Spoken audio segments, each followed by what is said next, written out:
एक छोटे से गांव में प्रभुदास नाम का एक किसान रहता था। उसके पास अपना एक छोटा सा खेत था, जिस पर खेतीबाड़ी करके वो अपने परिवार का गुजारा कर रहा था। प्रभुदास इतना गरीब था कि उसके पास अब खेत जोतने के लिए बैल तक नहीं थे। जब भी खेती करने का समय आता, वो इधर उधर लोगों से उनके बैल मांगता। ऐसा ही इस बार भी हो रहा था। भाई प्रभु, कितने साल हो गए तुझे एक बैल का जोड़ा नहीं खरीदा गया। अब तू खुद सोच कर देख, मैं अपने खेतों में जोतूं या तेरे बैलों को देखूं। अभी नहीं चाहिए, पहले तुम अपने खेतों में काम कर लो, उसके बाद मैं अपने खेतों को जोत लूंगा। बस इस बारी अपने बैलों का जोड़ा मुझे दे दो। कसम खाता हूँ, इस बारी कुछ ना कुछ करके मैं अपने बैलों का जोड़ा खरीद लूंगा। 5 साल हो गए मुझे यही बात सुन सुनकर। पता नहीं तू किसकी कसम खाता है जो तेरे से बैल नहीं खरीदे जाते। देख भाई, मेरे से उम्मीद मत रखो, इस बार मैं तुझे बैल दूंगा। प्रभुदास उदास सा वहां से चला जाता है।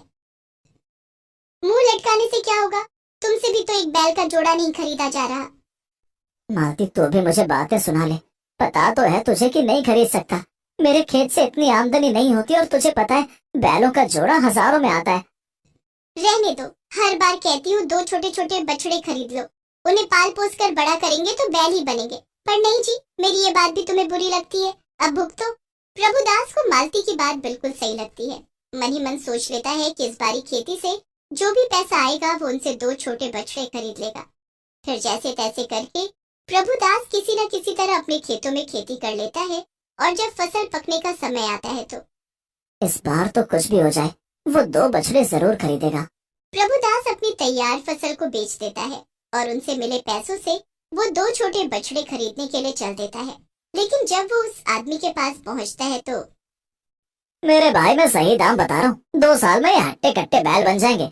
देख लो भाई, मैंने 50,000 से कम तो नहीं दूंगा। आप तो मेरी मजबूरी का फायदा उठा रहे हैं, वरना इतने छोटे बछड़ों के दाम तो 20,000 से ज्यादा नहीं होने चाहिए। ना भाई, मेरी जेब से 50,000 नहीं निकल सकते, इसलिए तुम अपने बछड़े अपने ही पास रखो।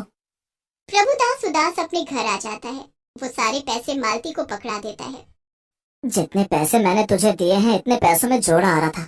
अब तू ही बता, मैं जोड़ा खरीद के लाता या अपना घर बार देखता।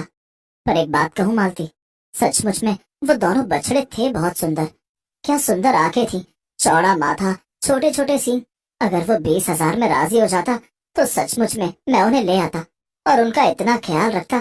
तुम देखती 2 साल में ऐसे हट्टे कट्टे बैल बन जाते। ये सुनकर मालती भी उदास हो जाती है। वो सारे पैसे उठाकर अलमारी में रख देती है और उधर उस आदमी को लगता है कि मैंने पैसे ज्यादा बोल दिए। अगर मैं 20,000 रुपए में वो दोनों बछड़े उसे दे देता तो कुछ तो पैसे आते। इसलिए वो अगले दिन सुबह सुबह दोनों बछड़ों को लेकर प्रभुदास के घर पहुंच जाता है। ला भाई, 20,000 रुपए निकाल और ये दोनों बछड़े अपने पास रख। मैंने भी सोचा बेचारा गरीब आदमी है, कहाँ से लाएगा इतने पैसे। क्या तुम सच कह रहे हो? अब सुबह सुबह मैं यहाँ पर तेरे साथ में मजाक करने तो आया नहीं हूँ, बछड़े भी साथ लेकर आया हूँ। ला भाई, टाइम खराब मत कर, जल्दी से 20,000 रुपए निकाल और ये बछड़े पकड़। प्रभुदास मालती से पैसे मांगता है और उन बछड़ों को ले लेता है। कितने प्यारे बछड़े हैं, तुमने सच कहा था। ये तो बिल्कुल हीरे मोती की जोड़ी है। इनका नाम हीरा और मोती ही रखेंगे। मैं अभी आरती की थाल लेकर आती हूँ, पहले उनकी आरती कर लूं, कुछ मीठा खिला दूं। मालती अंदर से थाली लाती है, फिर दोनों की आरती उतारती है, उन्हें तिलक लगाती है और गुड़ खाने के लिए देती है। मैं इनके लिए जगह बना देता हूँ और चारा लेकर आता हूँ, तब तक तो इन्हें पानी पिला। प्रभुदास खुशी खुशी चारा लेने चला जाता है। मालती उन दोनों को पानी पिलाती है। तुम्हारा नाम हीरा है और तुम्हारा नाम मोती है, सुना तुम दोनों ने? और आज से तुम हमारे परिवार का हिस्सा हो। जल्दी से खा पी कर अच्छे मोटे ताजे बैल बन जाओ। मालती के ऐसा कहते ही दोनों अपना सिर हिलाने लगते हैं। ये देखकर मालती को उन पर बड़ा प्यार आता है। वो उन दोनों को गले लगा लेती है। थोड़ी देर में प्रभुदास चारा लेकर आ जाता है। मालती उन्हें खाने के लिए देती है। अब तो खुश है ना? मैंने तेरी बात मान ली और सच कहता हूँ, तूने बड़ा ही अच्छा आइडिया दिया था। बस मेरी ही बुद्धि में नहीं आया। इस बार फिर किसी से बैल लेकर खेत जोत लेता हूँ, बाकी की बाद में देखेंगे।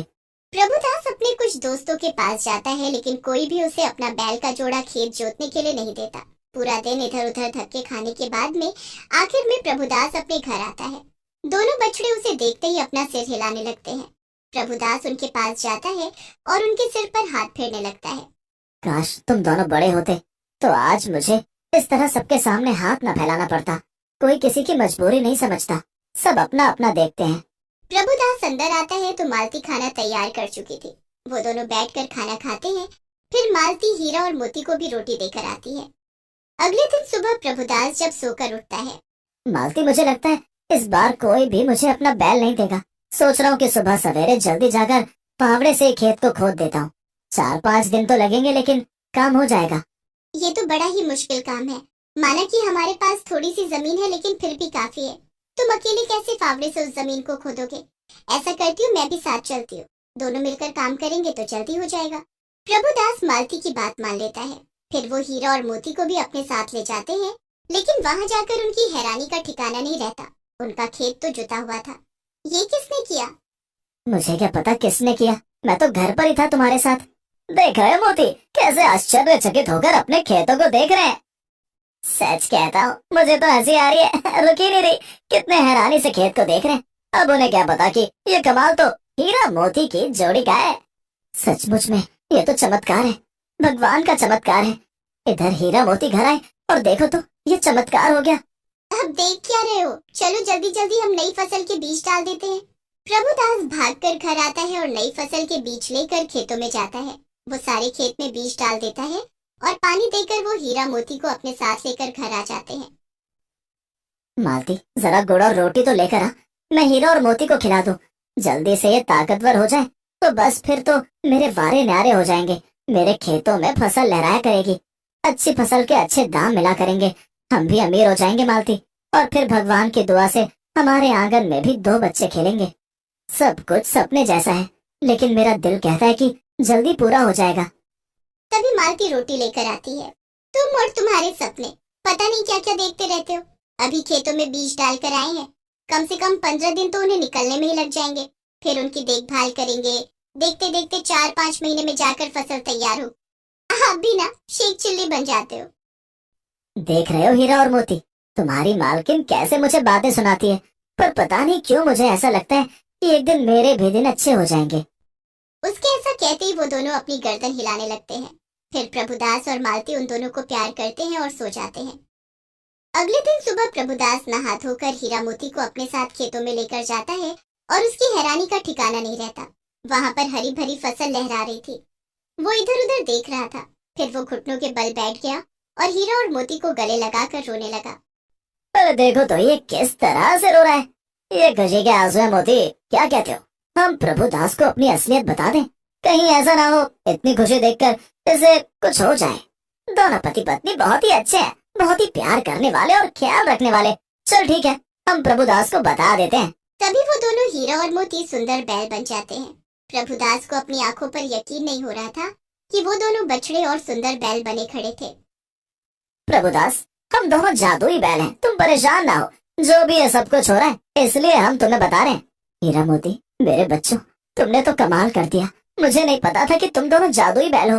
ये लोग तुम्हें कैसे पता होता? वो तो हम बता रहे हैं कि हम जादुई बैल हैं, और अब तुम्हें चिंता करने की बिल्कुल भी जरूरत नहीं है। कल तक तुम्हारी फसल तैयार हो जाएगी और तुम इसे बेच देना। हम हमेशा तुम्हारी मदद के लिए तैयार हैं।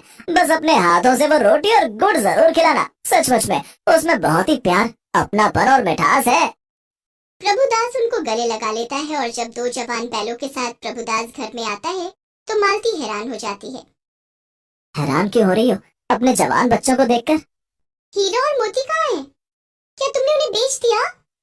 अरे ये तो कैसी बातें कर रही है, भला मैं उन्हें क्यों बेचूंगा? जरा आंखें मलकर देख, यही तो हीरा मोती हैं। मालती उन दोनों का माथा छूकर देखती है। फिर वो हैरान नजरों से प्रभुदास की तरफ देखती है। तभी प्रभुदास उसे सारी बात बता देता है। अब समझ में आया, हमारे हीरा मोती कोई मामूली साधारण बैल नहीं है, ये तो जादुई बैल हैं। अब हमारी फसल 1-2 दिन में तैयार मिलेगी।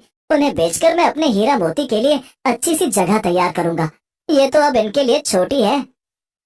अरे वाह, हमें तो अब नई जगह मिलने वाली है। दोनों खुशी से झूमने लगते हैं। मालती उन दोनों की नजर उतारती है और उसके बाद प्रभुदास और मालती के दिन संवर जाते हैं। धीरे धीरे वो अमीर हो जाते हैं और हीरा और मोती सदैव